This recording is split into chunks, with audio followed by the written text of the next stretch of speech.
अस्सलाम वालेकुम दोस्तों, इंसाइड विद मौसम अगर मैं कुछ आमदन ले जनाब चीफ ऑफ आर्मी साहब जनरल आसिम मुनीर साहब इज ऑल सेट कि जनाब कड़क के निकालेंगे। वो जो जवेद चौधरी साहब का जो इस वक्त एक क्लिप बहुत ज़्यादा वायरल है, वो कड़कड़ की आवाज़ वाला, बिल्कुल आप यकीन जाने के ऐसे ही कड़ाके निकलेंगे और इन कड़ाकों की आवाज़ दूर दूर तक जो है वो ना सिर्फ सुनाई देगी बल्कि जिनके कड़ाके निकलेंगे उनकी जो आहो बका है ये भी बहुत ही तवील अरसे तक सुनाई देने जा रही है। और इसका मतलब ये है कि आज की रात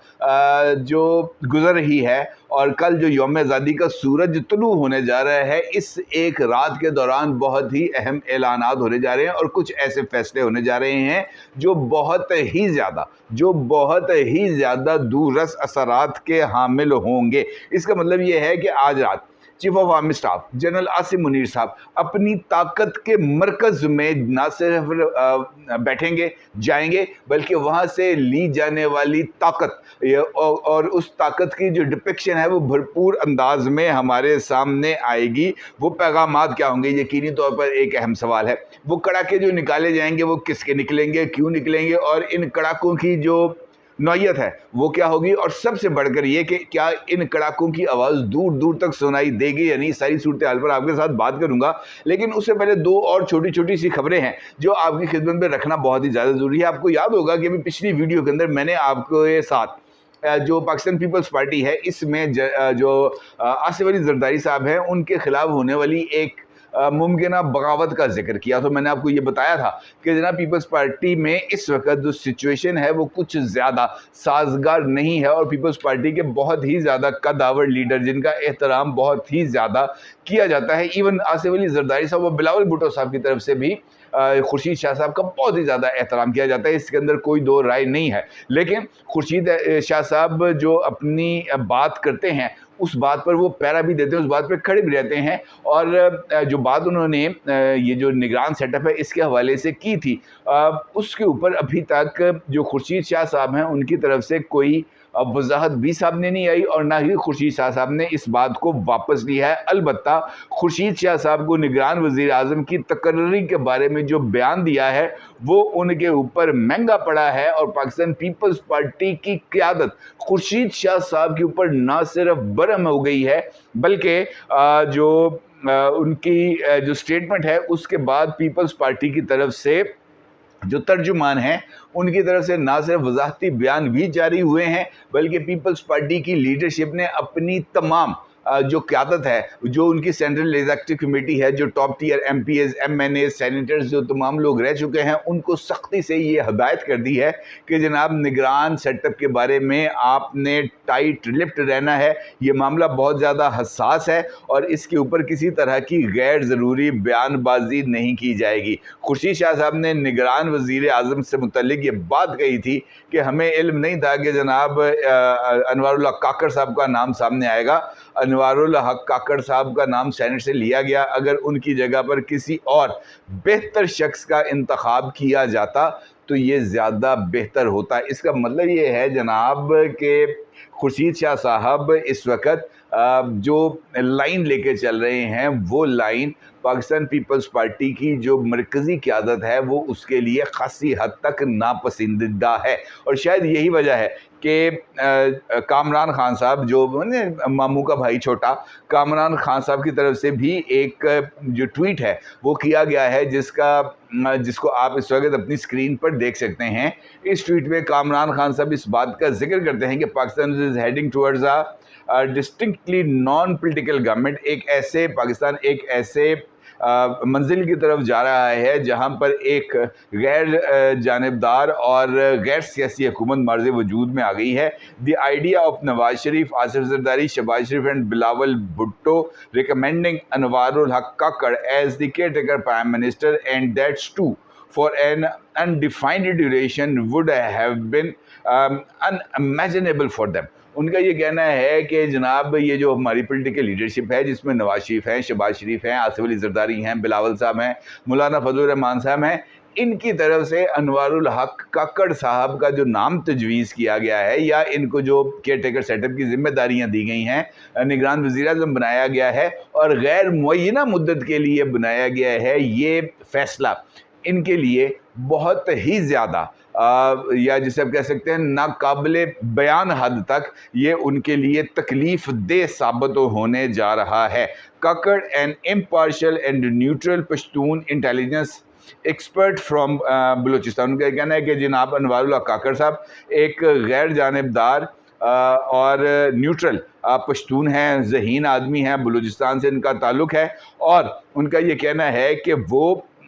جو سیکیورٹی ایشوز ہیں ان کے اوپر ان کی جو رائے ہے وہ بہت ہی زیادہ متوازن ہوتی ہے، اور ان کا یہ کہنا ہے کہ it is uncertain whether Kakar will receive support from PDM or Pakistan People's Party. It is quite possible he won't. Nevertheless, he is likely to have substantial backing from national security establishment. Kamran Khan صاحب کا یہ کہنا ہے کہ جناب انوار اللہ کاکڑ صاحب کو جو نگران وزیر اعظم کا حلف لینے جا رہے ہیں کل دوپہر 3 بجے، ان کو پاکستان پیپلز پارٹی یا پی ڈی ایم کی طرف سے سپورٹ حاصل ہوگی، یہ ابھی تک واضح نہیں ہے، اس کے اوپر ابھی تک سوالیہ نشان ہے۔ لیکن کامران خان کے نزدیک یہ جو پولیٹیکل قوتیں ہیں یہ انوار الحق کاکڑ صاحب کو کسی طرح کی کوئی سپورٹ ایکسٹینڈ نہیں کریں گے، بلکہ کاکڑ صاحب اپنے لیے جو سپورٹ ہے وہ پاکستان کی اسٹیبلشمنٹ سے حاصل کریں گے۔ یعنی وہ جو کڑاکوں والی بات میں نے آپ کے ساتھ کی تھی اس کا جو تصدیق ہے وہ جناب کامران خان صاحب کی طرف سے سامنے آ رہی ہے۔ دوسری جانب یہ جو تحفظات جن کا ذکر خورشید شاہ صاحب، فیصل کریم کنڈی صاحب، قمر زمان کائرہ صاحب اور دیگر پاکستان پیپلز پارٹی کی لیڈرشپ کی طرف سے سامنے آ رہا ہے، اس کو پیپلز پارٹی کی لیڈرشپ کو اس کا بخوبی احساس ہے۔ یہ نہیں ہے کہ ان کو بخوبی احساس نہیں ہے، لیکن وہ خود بھی اس وقت سندھ کے اندر نگران سیٹ اپ کے معاملے میں آ کر پھنسے پڑے ہیں، اور ابھی تک ان کا اس نگران سیٹ اپ کے حوالے سے فوری طور پر اس سچویشن سے باہر نکلنے کا کوئی امکان نظر نہیں آ رہا۔ لہٰذا اگر ہم یہ کہیں کہ جناب یہ میس فوری طور پر ختم ہو جائے گا، یہ یقینی طور پر ایسا نہیں ہے۔ پیپلز پارٹی اس وقت ایک جسے ہم کہہ سکتے ہیں ایک بحرانی کیفیت کا شکار ہے، اور وہ اس کیفیت میں کب تک رہے گی یہ بھی ایک بہت ہی زیادہ پیچیدہ سوال ہے۔ البتہ اس وقت سیکورٹی اسٹیبلشمنٹ کے ساتھ کھڑے ہونا آصف علی زرداری صاحب اور پیپلز پارٹی کی مجبوری ہے، اور وہ اس وقت وہ کہتے ہیں نا دریا میں رہ کر مگرمچھ سے بیر نہ وہ لے سکتے ہیں، نہ وہ بیر افورڈ کر سکتے ہیں، اور نہ ہی اس وقت ان میں اتنی کیپیسٹی موجود ہے کہ وہ اسٹیبلشمنٹ کے سامنے آ کر کھڑا ہو سکے موجودہ حالات میں۔ اور اس حالات میں جب عاصم منیر صاحب اس وقت تمام سچویشن کو مکمل طور پر نہ صرف کنٹرول کرنے کی پوزیشن میں ہے بلکہ سٹیئر کرنے کی بھی پوزیشن میں ہے، اور اس کی ایک ہلکی سی جھلک ہمیں آج ایک نوٹیفیکیشن سے سامنے نظر آئی، اور یہ نوٹیفیکیشن بھی کل کے ٹاؤٹوں کے لیے بہت ہی زیادہ بری خبر لے کے آ رہا ہے، کیونکہ ان ٹاؤٹوں کا جو دانا پانی ہے وہ اسی چکر میں چل رہا تھا کہ جناب ان کو فوج کی بیکنگ ہے یا اسٹیبلشمنٹ کی بیکنگ ہے، ان کی جو روزی روٹی کا جو سارے کا سارا بندوبست تھا وہ کبھی کسی پلیٹ فارم کے ذریعے کیا جاتا تھا اور کبھی کسی پلیٹ فارم کے ذریعے کیا جاتا تھا، اور وہ لوگ جو آگے سے جو آپ کو پالتے ہیں اگر آپ انہی کے اوپر بھونکنا شروع کریں گے تو پھر اس کے نتائج تو پھر یقینی طور پر بہت ہی زیادہ خطرناک ہوں گے۔ اور اس کا جو ثبوت ہے وہ آج سامنے آیا ہے، ایک نوٹیفیکیشن ہے جو اس وقت آپ اپنی اسکرین پر دیکھ سکتے ہیں، گورنمنٹ آف پاکستان کی طرف سے آیا ہے، الیکٹرانک میڈیا ریگولیٹری اتھارٹی کی طرف سے یہ نوٹیفیکیشن پیمرا کی طرف سے جاری کیا گیا ہے، اور اس میں یہ بات کہی گئی ہے کہ جناب یہ جو لوگ ہیں سید اکبر حسین شاہ صاحب، محمد صابر شاکر صاحب، معید پیرزادہ صاحب، وجاہت ایس خان صاحب، عادل فاروق راجہ، حیدر رضا مہدی، شاہین سیبائی، علی نواز اوان، فرخ حبیب، مراد سعید، حماد اظہر، یہ وہ لوگ ہیں جن کو پاکستان کی عدالتوں نے اشتہاری قرار دیا ہوا ہے، اور ان سے منسوب بیانات جو ہیں وہ نیشنل میڈیا، پرنٹ اور الیکٹرانک میڈیا پر نہ صرف نشر کیے جا رہے ہیں بلکہ چھاپے جا رہے ہیں۔ لہٰذا اس حکم کے تحت آپ کو پابند کیا جاتا ہے کہ آپ نے ان کی جناب کوئی چیز، کوئی منسوب بیان، کسی طرح کا کوئی سٹیٹمنٹ آپ نے نشر نہیں کرنی، اور یہ وہی لوگ ہیں جو اس وقت انٹرنیشنل میڈیا پر بیٹھ کر یا بیرون ملک بیٹھ کر پاکستان کی نیشنل سیکیورٹی سے منسلک اداروں کے بارے میں خوفناک حد تک तक गलीज तरीन प्रोपोगेंडा करने में मुलव्वस हैं, इसके अंदर कोई दो राय नहीं। मेजर आदिल राजा एक ऐसा करैक्टर है इनमें से जो एक यूनिक किस्म का करैक्टर है, जो किसको भी किसी भी चीज़ को किसी के साथ भी जोड़ सकता है और उसको जोड़ने के बाद उसको कौन सा रंग दे सकता है, ये खूबी या जो भी आप कह सकें ये पाई जाती है। उनको रात को ख्वाब आता है और सुबह उस ख्वाब की बुनियाद पर वो ना सिर्फ ट्विटर के ऊपर आकर सरगर्म हो जाते हैं, बल्कि एक्स के ऊपर आकर सरगर्म हो जाते हैं, बल्कि उसके ऊपर जनाब को वीडियोस भी बनाकर सोशल मीडिया पर जारी कर देते हैं। और फिर पाकिस्तान का जो मीडिया है या पाकिस्तान के जो इदारे हैं वो एक्स के हुकाम को या जो बाकी जो इंटरनेशनल रेगुलेटरी बॉडीज़ हैं उनको खतूत लिख देते हैं कि जनाब इसका फ़लाँ ट्वीट को डिलीट किया जाए, फ़लाँ पोस्ट को हटाया जाए, और ये एक सिलसिला है जो चल रहा है। कहने का मतलब ये है कि ये पैगाम है उन तमाम लोगों के लिए जो इस सिचुएशन के ज़रिए किसी न किसी तरह का कोई ना कोई फ़ायदा या इस तरह का तासुर देने की कोशिश कर रहे हैं कि जनाब फ़ौज इस वक्त किसी भी तरह की को कंप्रोमाइजिंग सिचुएशन में आ गई है। आज की रात इस हवाले से इम्पॉर्टेंट है। इम्पॉर्टेंट इस वजह से है कि वो इदारा जहाँ पर पाकिस्तानी फ़ौज के हर अफसर की तरबियत की जाती है, यानी पाकिस्तान मिलिट्री एकेडमी, जिसको PMA कहते हैं, आज की रात यानी 13 अगस्त और 14 अगस्त की दरमियानी शब PMA के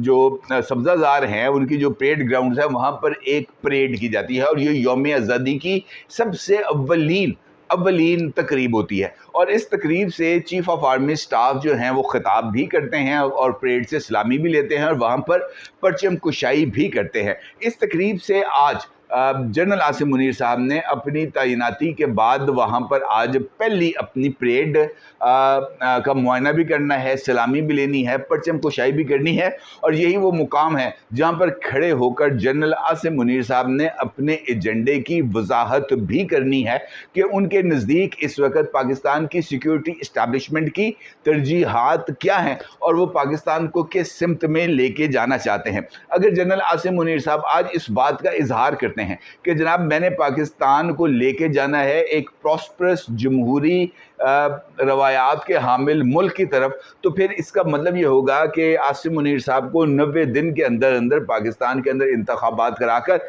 इक़्तिदार को पुरअमन तौर पर मुंतकिल करना पड़ेगा। और उनका जो एजेंडा है पाकिस्तान में ज़रई और मिनरल यानी मादनी इनकलाब लाना, वो उसमें उस इलेक्टेड मुंतखब हुकूमत के पुश्तीबान बनकर खड़े हो सकते हैं,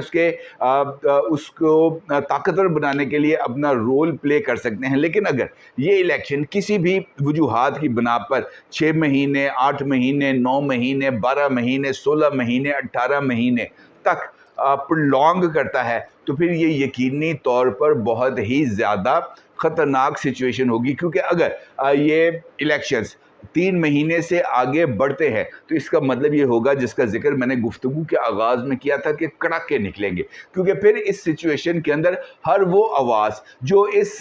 रजीम, जो यकीनी तौर पर एक हाइब्रिड रजीम होगी, उसके ख़िलाफ़ उठेगी, उसकी आर्म ट्विस्टिंग की जाएगी। हर वो आवाज़ जो मुल्क के अंदर जमहूरी निज़ाम की बहाली की बात करेगी, उसकी ज़ुबान को खींच लिया जाएगा। हर वो अमल जिसके नतीजे में जो हुकूमत होगी यानी हाइब्रिड रजीम होगी, वो प्रॉब्लम का शिकार होगी, उस प्रॉब्लम को हर एक तरीके से दूर किया जाएगा। और यही वजह है कि इस वक्त जो हुक्मरान इत्तेहाद है वो इस पूरे सेटअप के बारे में किसी तरह की कोई बात नहीं कर रहा। और सबसे बढ़कर ये कि अगर आप पाकिस्तान तरीके इंसाफ का मौजूदा सूरत हाल पर मौक़िफ़ देखें तो वो भी आपको इस वक्त एक गुमगू का मौक़िफ़ नज़र आएगा। वो भी क्लैरिटी के साथ आपको ये नहीं कहते हुए पाए जाएंगे कि हम इस गवर्नमेंट की हमायत कर रहे हैं या हम इस गवर्नमेंट की मुखालफत कर रहे हैं। वो कह रहे हैं कि जनाब जब वक्त आएगा तब हम देखेंगे, हम अमल के बाद जांचेंगे कि जनाब ये एक इम्पार्शल और न्यूट्रल केयर टेकर सेटअप है या नहीं। और अगर ये इम्पार्शल और न्यूट्रल केयर टेकर सेटअप होगा तब हम इसकी हमायत यकीनी तौर पर करेंगे। और अगर ये सिस्टम इसी तरीके से आगे बढ़ता है और अगर ये सिस्टम 3 माह से आगे 6 माह, 8 माह या 9 माह की तरफ जाता है, तो फिर आप इस बात को मद्देनज़र रखें, 100% मद्देनज़र रखें कि फिर उसके बाद खैर किसी की नहीं होगी। ये जो धड़ाधड़ कानून साजी हुई है ना जी, इसके अंदर जनाब ये जो electronic media, print media, digital media, इस हवाले से जो कानून साजी की गई है, ये सिर्फ़ और सिर्फ इसी جو ہے نا نقطے اس کو مد نظر رکھ کے کی گئی ہے کہ جناب ان قانونی شکنجوں کے اندر کس طریقے سے وہ جو مخالفانہ آوازیں ہیں ان کو پھنسانا ہے. لہٰذا آج کی رات اس حوالے سے بہت زیادہ امپورٹنٹ ہے، اور خاص طور پر جنرل عاصم منیر صاحب کا خطاب جو وہ آج رات کریں گے اور صبح ہمیں اس کی جھلک نظر آئے گی. اگر ہر طرف خاموشی ہوگی تو پتہ چل جائے گا جناب کہ اب یہ سسٹم جو ہے وہ اتنی جلدی ختم ہونے والا نہیں ہے، اور پھر پتہ چل جائے گا جناب کہ یہ جو انتخابات ہیں جس کے بارے میں ابھی سے یہ رائے قائم کی جا رہی ہے کہ جناب مارچ کے اندر ہوں گے، تو پتہ چل جائے گا کہ جناب یہ والی جو ہنڈیا ہے یہ اب کب تک، یہ والی جو نئی کھچڑی ہے یہ کب تک پکے گی اور کب تک سامنے آئے گی، کیونکہ کوئی بھی چیز ایسی نہیں ہے جو زیادہ دیر چھپ سکے. اپنی رائے کا ضرور اظہار کیجیے گا. آپ کو بہت شکریہ. اللہ حافظ.